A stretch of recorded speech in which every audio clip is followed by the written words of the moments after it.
Nick K on the floor. They get it inside. Dyson Daniels reverses it up and in with 1 second to go. They get it to Wemby to beat the buzzer. Oh! No, your eyes aren't deceiving you. That was Dyson Daniels hitting the easiest game winner of his life off a crisp inbound pass by Josh Giddy to defeat the stacked French basketball team that has been claimed by many as the biggest threat to dethroning Team USA in the men's basketball at the 2024 Paris Olympics.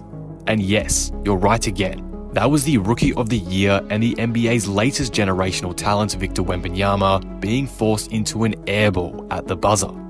The Australian Boomers, after falling 6 agonising points short to Team USA, are on a rampage right now as the Olympics near, knocking off Serbia, Puerto Rico, and as you just saw, France in consecutive matches. With a flexible roster under Gorgon's system and the country's innate defensive tenacity, their game has been flowing and the offense has been clicking against some of the world's best. And as you can hear by my accent, while I do have some clear bias here, I genuinely believe the Boomers have a real chance at causing upsets in Paris over the next few weeks. But let's go back for a second and repeat some of those names. Dyson Daniels? Yeah. That's the guy that was just traded to Atlanta in the DeJounte Murray deal, a trade the Hawks were supposedly fleeced in. Josh Giddy? Yeah, that's the guy that had Chicago fans in tears after he was traded to their franchise a few weeks back. I think a few apologies may be in order for these two in a few months' time. And no, I'm not just basing that off one clutch play in an Olympic warm-up.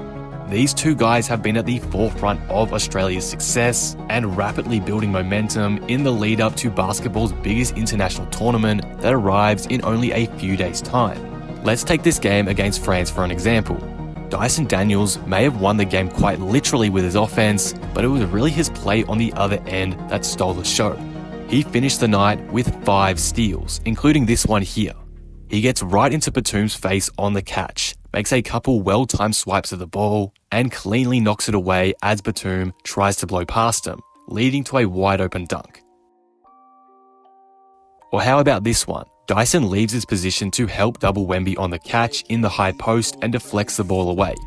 With his high level of hustle, he wins the loose ball and gets to Giddy in transition, resulting in a 4-point play for Patty Mills down the other end. But with that said, I really don't want to neglect his offensive efforts either, because Dyson was cooking as an off-ball threat all game long, and it had a major impact on how France were defending him down the stretch. Dyson finished this game with 14 points on 6 for 9 shooting from the field to go along with 5 assists too, making smart reads in the half court. Like here, his quick cut catches the French defense completely off guard, forcing them to collapse into the paint. He's then able to fire the ball out to an open Giddy because of it, who knocks down the 3. He also knocked down an open triple off the kick-out pass from Patty Mills to start the game, punishing France for their lax defensive coverage early, which in the end forced them to make defensive adjustments. As you can see in this third quarter play, Gobert is now closing out this corner 3 from Daniels, whereas in the first quarter, he was happy to stay at home in the paint, highlighting how Daniels' early shot making led to France to question their initial game plan. Dyson's performances have been sensational in the Olympic lead-up, and it's giving me a lot of confidence about the potential impact he can make against nations like Canada and Greece in the group stage, both as a weapon offensively, as we've seen him be, but especially as a versatile defender, particularly when coming up against elite scorers like Shai Gilgeous-Alexander, whose shiftiness as a guard may cause some trouble for other Australian players. Josh Giddy too, as I mentioned, has copped a lot of flack this past year, but he's pushing past the noise and elevating his game on the international level, easily being Australia's most consistent performer across the last 4 pre-tourney games. What's making him star for Australia is his prolific transition play, pushing the pace off of rebounds and steals to either create easy buckets for his teammates or get his own. Even in the game against France, where the Boomers were lining up against 2 paint giants in Wemby and Rudy Gobert, Giddy was willing to take them on still and get to the basket at will, scoring a range of floaters and layups to keep the Aussie score ticking over. And here, in the Serbia game, while he's not credited with a stat on this play, his quick thinking to fling the ball up the court sets up what is basically a 3-on-2 for Australia, resulting in a wide-open triple. Giddy is playing with full confidence in this system and has clearly been given the green light to run Australia's offense and kick off their half-court sets.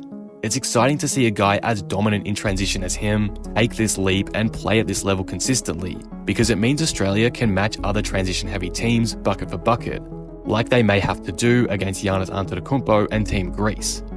Brian Goorjian's game plan for a flexible group of offensive weapons is clear, and it makes sense for Josh Giddy to be at the forefront of that, so it's no wonder why he has been so dominant in these warm-up games. Of course, we can't forget about Patty Mills either. Despite struggling in the US game, Mills has continued to prove since then that he is the guy whose play elevates the most when putting on an international jersey. He may be almost 36 and barely touching the floor in the NBA these days, but when he's in the green and gold, there aren't many players that can match his flamethrower of a shot. Especially in the games against France and Serbia, he was hitting ridiculously tough shots from the paint to the mid-range to heat checks from deep. His bag has been completely unlocked on this Boomers side. I mean, just take a look at this level of shot making. It's simply incredible. You can't analyze that. There's a clear benefit of having elite level playmakers on this team around Mills, as well as a fantastic defensive core to mask his weaknesses on that end. But even still, Mills is probably still Australia's best shot maker these days, and a player Australia's opposition will not want to heat up at any cost.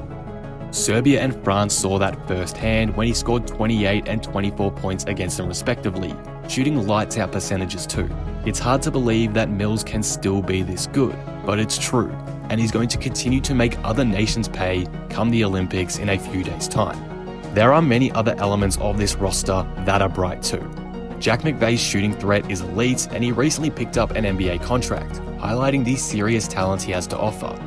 Dante Exum, if healthy, is always a spark with his high effort levels, and guys like Josh Green, Duop Reith, and Jock Landale will surely make their minutes count too.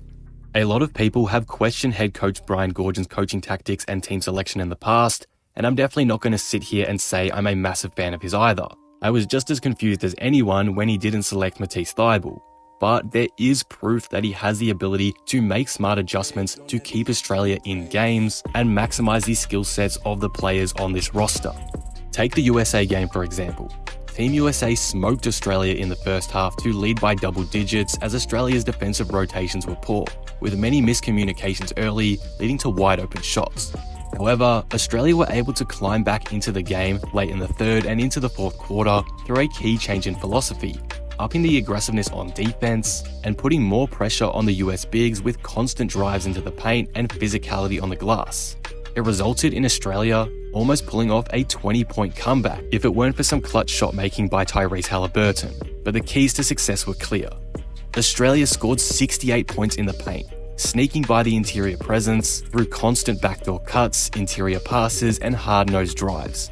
Additionally, they forced Team USA into 18 turnovers and won the battle on the offensive glass with 13 O-boards.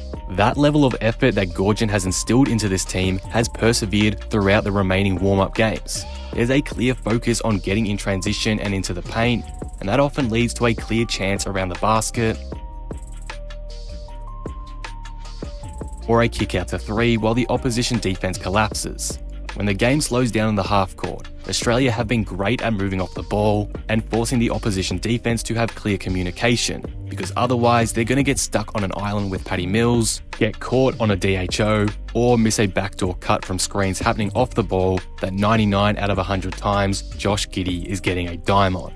Australia are peaking at the right time and are certainly going to at least challenge the best of the best through this system. Ultimately, if the warm-up games are anything to go by, it's that Team USA are maybe, just maybe, a little bit vulnerable right now, and the gold medal is up for grabs. So, with Patty Mills on fire, Josh Giddy getting his confidence back, and the defensive identity that has made Australia so formidable in the past still as insistent as ever, if there's one smoky team that could come from nowhere and steal gold in Paris, it might just be the Australian Boomers. If you enjoyed this video, be sure to leave it a like and subscribe for more Olympics basketball content like this. Thanks for watching.